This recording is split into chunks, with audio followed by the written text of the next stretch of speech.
Good morning बच्चों, कैसे हैं आप सब लोग। मैं उम्मीद कर रही हूँ आप सब लोग हैप्पी हैं, हेल्दी हैं, सेफ हैं और सुरक्षित हैं। बच्चों, आज की क्लास में हम एक ग्रामर का टॉपिक डिस्कस करने जा रहे हैं जो कि आप लोग बहुत छोटी क्लासेस से करते आ रहे होते हैं। वो टॉपिक का नाम है निबंध लेखन। बच्चों, छोटी क्लासेस में जब हम निबंध लिखते हैं या हम छोटी क्लासेस में जब ऐसे राइटिंग करते हैं, निबंध लेखक का इंग्लिश में नाम होता है ऐसे राइटिंग, यानी निबंध लेखन को हम ऐसे राइटिंग के नाम से भी जानते हैं। जब इंग्लिश में निबंध लिखने की बात होती है तो उसे हम ऐसे कहते हैं, और जब हमारी हिंदी व्याकरण के अंतर्गत हम निबंध लिखते हैं तो उसे हम निबंध की बात कहते हैं।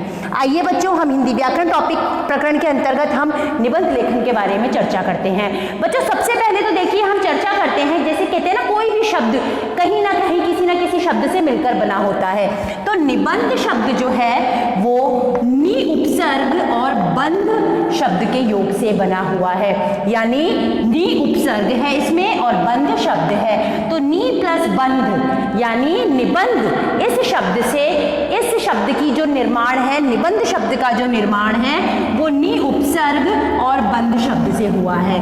नी का मतलब बिना और बंध यानी बंधा हुआ, यानी कि इसका अर्थ होता है जिसमें किसी तरीके की कोई ढिलाई ना हो, अच्छी तरह से बंधा हुआ या सुगठित, जिसे हम कहते हैं निबंध, जो बहुत मजबूती से बंधा हो, जिस बंध में कोई ढिलाई ना हो, जिस बंध में कोई समस्या ना हो, उसे हम कहते हैं निबंध, यानी अच्छी तरह से बना हुआ।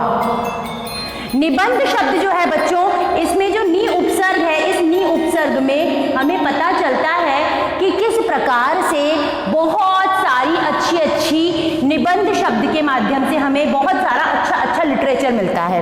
बच्चों, जिस प्रकार हर शब्द की, हर रचना कौशल की अपनी एक विशेषता होती है, ठीक इसी प्रकार से निबंध की एक विशेषता होती है, या यूं कह ले कि निबंध को लिखते समय हमें कुछ बातों का ध्यान भी रखना चाहिए।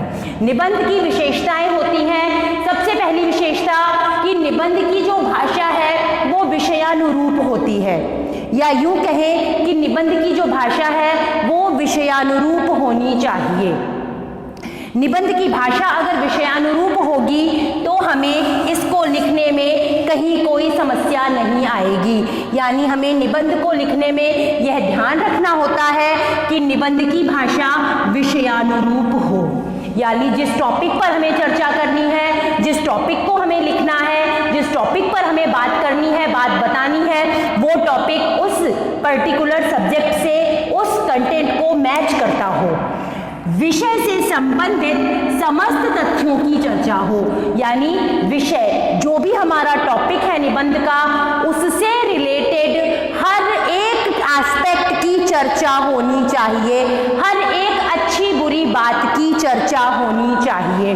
अगर हम ऐसा नहीं करते हैं तो हम वो निबंध अच्छी तरह से नहीं लिख पाते हैं। यानी दो विशेषताएं अब तक हमने पढ़ी, या यूं कह ले दो बातें हमने अच्छे से पढ़ी कि पहला, भाषा का जो विषय है वो विषयानुरूप होना चाहिए, दूसरा, विषय से संबंधित समस्त तथ्यों की जानकारी पर चर्चा होनी चाहिए, तीसरा, विचारों की क्रमबद्धता और तारतम्यता हो, यानी जो विचार हैं, जो निबंध में विचार लिखे जा रहे हैं वो सीक्वेंस में हो। ऐसा नहीं सबसे पहले हम लास्ट से शुरुआत करें और लास्ट में आकर के हम स्टैंडिंग में हम स्टार्टिंग को शुरू करें, नहीं। अगर शुरुआत से कोई चीज क्रमबद्ध तरीके से सीक्वेंस से लिखी जाएगी तो वो समझ में भी आसानी से आएगी और साथ ही साथ में वो और अच्छी तरीके से दूसरों को ग्राह्य होगी, वो दूसरों को समझ में आएगी। और जब तारतम्य होगी कोई चीज तो उस तारतम्यता में एक बहुत अच्छी बात ये हमें देखने को मिलेगी कि वो चीज उतनी ही अच्छी तरीके से समझ में आने लायक भी होगी। हमें ये भी ध्यान रखना है कि वाक्यों की पुनरावृत्ति ना हो, यानी वाक्यों का रिपीटेशन ना हो। रिपीटेशन यानी कि बार बार सेंटेंस जो है वो रिपीट नहीं होने चाहिए, कि निबंध में एक ही जैसा जो सेंटेंस है वो बार बार रिपीट हो रहा है। मान लीजिए आप दीपावली पर निबंध लिख रहे हो तो बार बार उसमें साफ सफाई की चर्चा की जा रही है, तो केवल दीपावली पर साफ सफाई तो नहीं होती, दीपावली पर हम बहुत सारी चीजें करते हैं, त्योहार मनाते हैं, लक्ष्मी पूजा करते हैं। तो इस तरीके से इन छोटी छोटी चीज़ों का हमें ध्यान रखना होता है। हमें ये भी ध्यान रखना है वर्तनी यानी कि मात्रागत अशुद्धियाँ भी नहीं होनी चाहिए, यानी मात्रागत अशुद्धियाँ होने पर निबंध में प्रयोग किए जाने वाले शब्दों का अनर्थ हो जाता है। कई बार जो शब्द हैं उनका अर्थ का अनर्थ होते भी देर नहीं लगती है। अंत में उपसंहार या सारांश को जरूर लिखना चाहिए।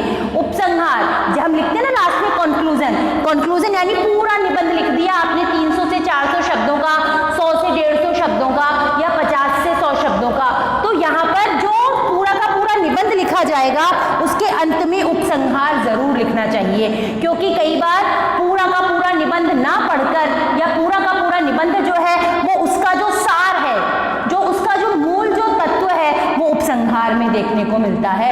तो कई बार उपसंहार बहुत ज्यादा ध्यान से लिखना चाहिए।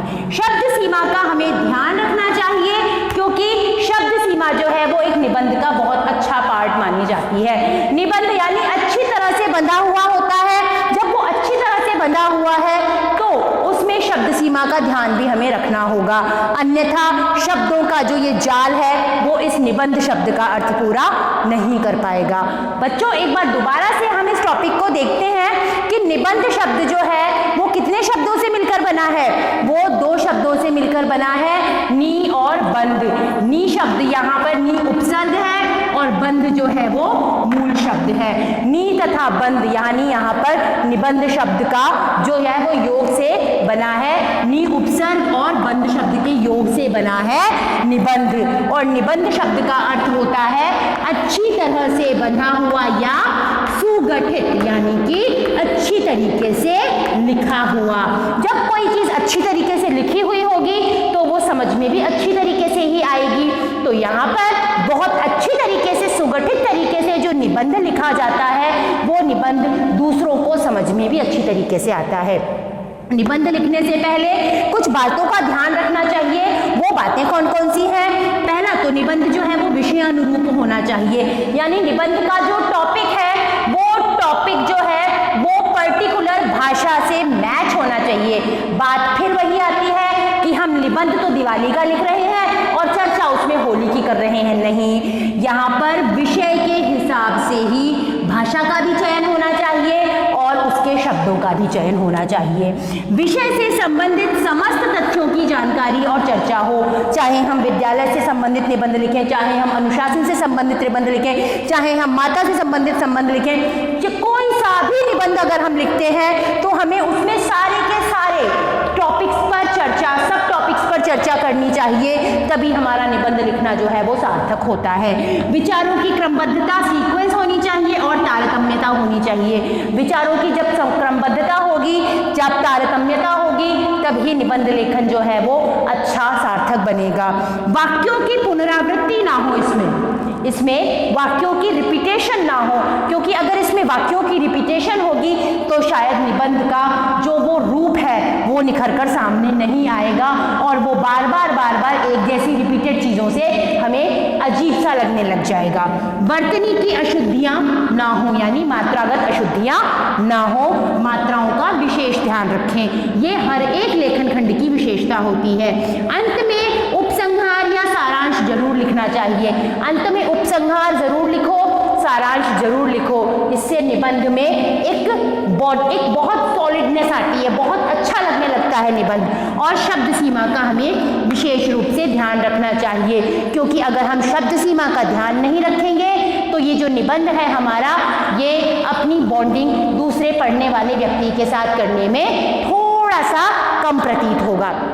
बच्चों ये जो टॉपिक्स हम आपको करा रहे हैं, ये टॉपिक जो है निबंध लेखन, ये रचना कौशल का एक पार्ट है। रचना कौशल के अंतर्गत जब आपको एग्जाम में ये टॉपिक दिए जाते हैं, ये रचना कौशल यानी निबंध लेखन। अब निबंध आप स्कूल, कॉलेज, कहीं का वातावरण, मतलब निबंध का जो क्राइटेरिया है वो पर्टिकुलर सब्जेक्ट टीचर आपको आपकी क्लास के स्टैंडर्ड के अकॉर्डिंग देते हैं। अब जैसे अगर मैं क्लास 7th और 8th के स्टैंडर्ड की बात करूं तो यहाँ पर आपका जो सब्जेक्ट का, जो आपका जो नॉलेज का जो स्टैंडर्ड है वो बहुत वास्ट हो जाता है। आपको छोटे छोटे सेंटेंस को लेकर के निबंध नहीं लिखना होता, एक पैराग्राफ को लेकर के आपको निबंध लिखना होता है। उस पैराग्राफ में पर्टिकुलर उस निबंध के सब टॉपिक पर चर्चा चर्चा होती है। बच्चों मैं ये भी उम्मीद कर रही हूँ कि आप सबको जो ये टॉपिक्स हम करवा रहे हैं, ये सारे के सारे टॉपिक्स जो हैं वो आप अपने घर पर रिवाइज कर रहे हो, अच्छे से पढ़ रहे हो। मैं उम्मीद करती हूँ कि जैसे ही जितना जल्दी स्कूल खुलेंगे उतना जल्दी हम मिलेंगे और हम ये टॉपिक्स आपको क्लास में भी एक्सप्लेन कर पाएंगे।